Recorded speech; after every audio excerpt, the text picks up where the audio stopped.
마가는 복음은 언제 기록했을까요? 대개 60년, 70년대에 기록했었는데요. 아마도 마태, 마가, 누가, 요한 복음보다 가장 먼저 기록했을 거라고 하는 것이 정설입니다. 그러니까 다른 복음이 70년대 가까이 기록했다면 이 마가복음은 60년대 가까이 기록했을 거다라고 추정하는 겁니다. 이유를 설명해야 되겠죠. 이유를 설명하면 이렇습니다. 문학적인 공통점이 있지만 마가복음이 16장으로 가장 짧아요. 가장 짧고 절이 661절밖에 안 돼요. 그죠? 그리고 짧고 마가복음의 구절 95%가 마태복음에 있어요. 그 다음에 55%가 누가복음에 있습니다. 그 말은 마가복음을 읽고 마태나 누가가 기록했다라고 하는 설이 상당히 설득력 있다라고 하는 것입니다. 특별히 마가복음에는 산상설교라든가 주기도문이라든가 탕자의 비유 같은 정말로 기독교인으로서는 당연히 알아야 될 주옥 같은 그 말씀이 없어요. 마가복음에는.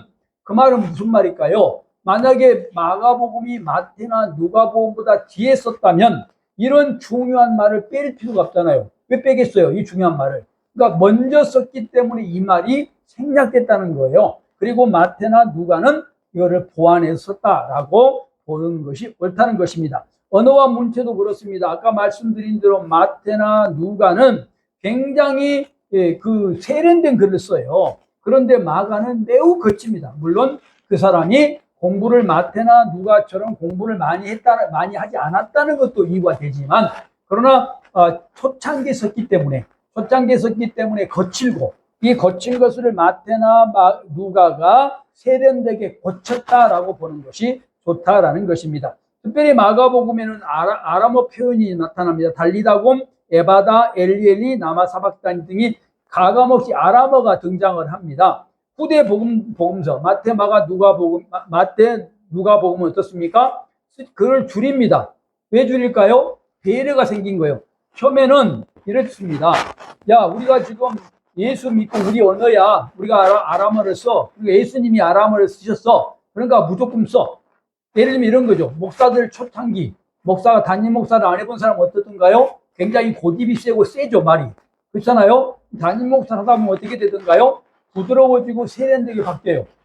설교를 들어보면 이 사람이 담임 목사를 했는지 안 했는지, 훈련이 됐는지 안 했는지 압니다. 부목사도 안 해본 사람이 설교를 하면 거칠어요.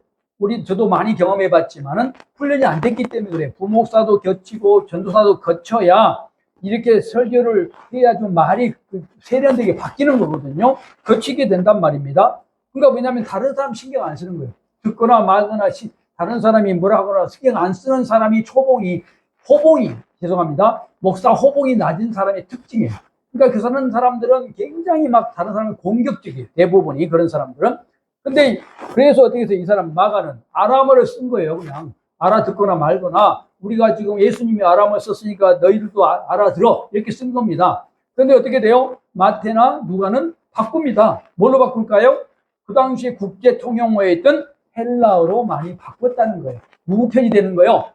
마가는 자기 중심이지만 누가와 마태는 성도 중심으로 바뀌었다. 이게 성도 중심으로 바뀐 사람이 경험 있는 사람이고 담임 목사로서의 지금 훈련이 된 사람이라고 지금 보여지는 겁니다. 그 다음에 신학적 발전 단계로 보면은 이게 기독교 신학이 어떻게 되어져요? 정교해집니다. 자, 지금 그때는 마가 때는 어땠냐면 예수님마저도 막 예수님의 감정을 함부로 표현해요. 노하심, 민망히 여기심, 탄식하심.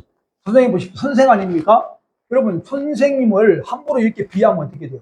비하는 아니지만 우리 같으면 그랬잖아요. 우리가 지금 존경하는 선생님이 있으면 선생님의 단점을 우리는 감쌌잖아요. 그렇잖아요? 근데 마가는 어때요?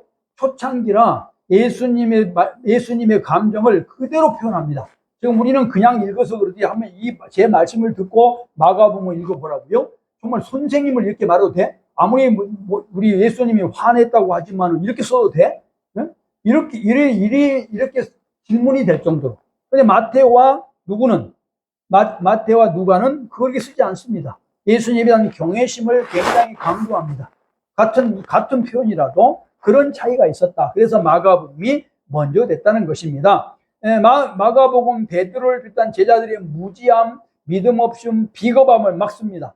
마가복음은. 그러니까 초창기 나이도 어려서 그렇기는 하겠지만 초창기라 복음서를 이게 누구에게 가르칠 거잖아요. 이 복음서는 누구를 가르치는 글인데 어떻게 하면은 같은 말이라도 좀 좋은 말을 써야 될 것 아니겠습니까? 목사가. 근데 그걸 못 써요. 마태와 누가는 어떻습니까? 교회 지도자잖아요, 베드로가. 아무리 무식해도 지도자이기 때문에 지도자를 안 높여주면 어떻게 합니까? 저는 우리 성도들이 이렇게 말해요. 목사를 여러분이 저희가 목사인데 목사를 여러분이 존중 안 해주면 누가 존중해 주겠느냐. 존중해야 된다, 지도자를. 아무리 다른 데는 목사를 목사로 압니까? 목사를 알아주지 않지만 여러분은 나를 존중해 줘야 된다. 뭐 지금은 수가 몇 명 안 되고 이제 개척한 지 한 8개월밖에 안 되기 때문에 그런 말 잘 안 하십니다만은 옛날에 내가 부탁을 했어요. 내가 부족하지만 잘못이 있지만 여러분은 나를 존중해라. 여러분밖에 없다. 누가 나를 존중해 주겠느냐. 약점이 있다고 다 드러내버리고 우리 목사님 비판해버리면 어떻게 되겠느냐. 비판하면 나한테 개인적으로 와서 말을 해야지. 그래가지고 자기들이 앉아가지고 비판하고. 이기사역 때도 그런 일이 있었어요. 자기들끼리 앉아가지고 나를 비판하는 걸 우리 와이프가 듣고 나한테 말을 하더라고, 서운해서. 그게 그러면 그게 뭐냐면 아직은 그들이 뭐라는 거예요. 아직은 수준이 낮다 그 말입니다. 지금 누가 그렇다고? 그런 측면에서 빨리 아직은 복음이 정착되기 전에 글을 썼다는 것을 알 수 있다라는 것을 말하고 있는 것입니다. 이 당시 사회적 배경은 아시겠죠? 로마가 다스리고 있었고 유대 민족주의가 있었고 열심당원이 굉장히 있을 때다라는 것입니다. 기록 목적이 뭘까요? 간단하죠. 복음서는 예수가 그리스도다, 메시아다고 하는 걸 선언한 것인데 특별히 마가는 메시아의 측면 중에서 종이란 것을 강조합니다. 그것이 어디에 나타나요? 마가복음 10장 45절 중심구절이죠. 인자가 온 것은 섬김을 받으려 함이 아니라 도리어 섬기려 하고 많은 사람을 위하여 자기 목숨을 대속물로 주려 함이라. 마가복음 10장 45절이 중심구절이잖아요. 이것이 강조되므로 기록 목적이 예수님은 그리스도인데 메시아인데 종으로 오셔서 섬기는 자로 오셔서 섬기기만 한단 말이 아니고 여러 가지가 있는데 그 중에 측면이 섬기는 자라는 뜻이다라는 것입니다. 뿐만 아니라 섬기는 걸 강조하기 위해서 본문에 예수님이 쉬지 않고 힘들게 일하시는 사역이 나타납니다. 1장 32절, 35절을 보면 또 문둥병자를 치료하는 거. 문둥병자를 왜 높은 사람이 만집니까? 거기는 문둥병자는 그 당시에 불치병이기 때문에 수준이 낮은 노예가 만지는 거잖아요. 예수님 만짐으로 인해서 종이라는 것을 드러내고 있다는 것입니다. 그거를 지금 마가가 설명하고 있다. 뿐만 아니라 마가도 위로죠. 어려운 시기에 이스라엘 민족들을 위로하는 로마에 있는 이스라엘 민족입니다. 마가복음은. 그래서 기독교인 위로하기 위해서 어려움 중에 있는 사람들 위로하기 위해서 썼다. 다음 제자도의 본질이 뭐냐? 윤리적 기준이죠. 자기 부인과 십자가가 있다는 것이고, 그리고 아까 말씀드린 복음의 핵심이 섬김이라는 것을 말해주고 있는 것입니다. 수신자는 누굴까요? 로마에 거처하고 있는 그리스도입니다. 마가복음의 수신자는 우리가 생각할 것은 로마에 있는 그리스도인, 그러니까 유대인도 포함되지만 아마도 비유대인들이 더 많았겠지요. 그들을 향해서 글을 쓰고 있다. 그 이유가 뭐냐? 유대 관습을 설명합니다. 유대인들에게 말하면 유대 관습을 설명할 필요가 없잖아요. 관습을 설명하고요. 그 다음에 정결제를 설명합니다. 마가복음 7장 2절로 4절까지 정결제를 설명합니다. 그 다음에 이제 그 유대인의 그 고르반, 서약 관습, 고르반을 유대인에게 있는 거잖아요. 부모에게 부모를 섬겨야 되는데 하나님을 섬기는 것보다는 부모가 낫지요. 그래서 고르반을 하나님께 드린다고 하면 부모에게 드리지 않아도 되는 제도가 고르반이잖아요. 그거를 설명을 한다. 유대인이 갖고 있는 아주 특별한 것이죠. 설명을 한다는 것이고요. 그 다음에 이제 이들은 또 아람어 표현을 헬라어로 번역을 합니다. 아람어 표현을 그 당시에 로마에 있는 사람들은 아람어를 모르잖아요. 잘 모르니까 아람어를 쓰고 헬라어로 번역을 합니다. 음차합니다. 그런 말을. 그래서 그걸로 봐서 로마에 있는 이스라엘에게 쓴 거다라고 할 수 있습니다. 예를 들면 달리다굼이 아람어입니다. 아람어인데 헬라어로 번역을 합니다. 그죠? 헬라어로 번역을 하고, 에바다도 아람어인데 헬라어로 번역합니다. 뭐 디아노이 흐데티 이렇게 국제적인 언어로 번역해요. 로마에 있는 사람이 이해할 수 있도록 굉장히 친절해죠. 아바도 아람어인데 그것도 아바를 헬라어로 번역을 하고요. 엘리엘이 남아 사박단이도 번역을 하고요. 보아너게도 우리 아들 번역을 하고요. 그래서 로마에 있는 사람들이 이해하기 쉽도록, 그러니까 이 수신자가 누구냐에 따라서 이렇게 기록자는 친절을 베푸는 것을 알 수 있죠. 이게 우리 목회자의 일이잖아요. 내 말만 하는 것이 아니라 상대방의 마음, 기분을 생각하는 것, 이게 중요한 것이 목회자의 태도고, 그리고 크리스찬의 태도다라는 것을 우리가 간접적으로 얻을 수 있는 것입니다. 로마식 표현, 군사적 용어를 일부러 사용합니다. 여러분 이런 말 아시죠? 외국에 가서 외국 사람들에게 말할 때 그 나라 말을 써주면 좋잖아요. 불란서 가서는 불란서 말을 써주고, 일본 가서는 일본 말을 써주고, 굉장히 기분 좋지 않습니까? 외국인들이 저를 만나서 안녕하십니까? 라고 말하면 기분 좋잖아요. 그러듯이 그런 표현을,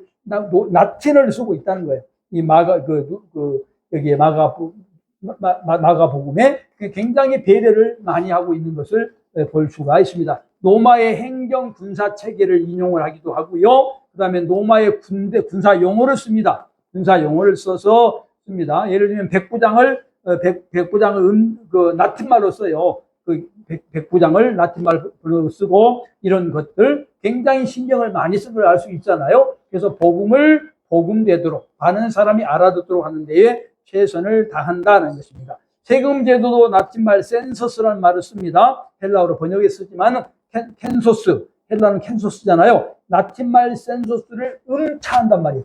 그 비싼 음으로 만들어서 라틴 사람이 이해할 수 있도록 쓴다 그 말입니다. 그런 식으로 해서 굉장히 해석합니다. 예를 들면 우리가 토마토 하잖아요. 원래 토메이토잖아요. 음차했잖아요. 외국 사람들이, 우리는 물론 토마토라는 단어가 없었지만은 외국 사람에게 썼을 때 외국 사람들이 기분이 좋을 것 아니에요. 토마토란 말을 써주면. 그러듯이 음차를 했다. 센서스란 말을 헬라어로 켄소스로 번역을 해서 누가 듣더라도, 로마 사람이 듣더라도 이해할 수 있도록 했다. 경제 단위도 마찬가지입니다. 자, 경제 단위, 라틴어가 뭐예요? 고드란트죠.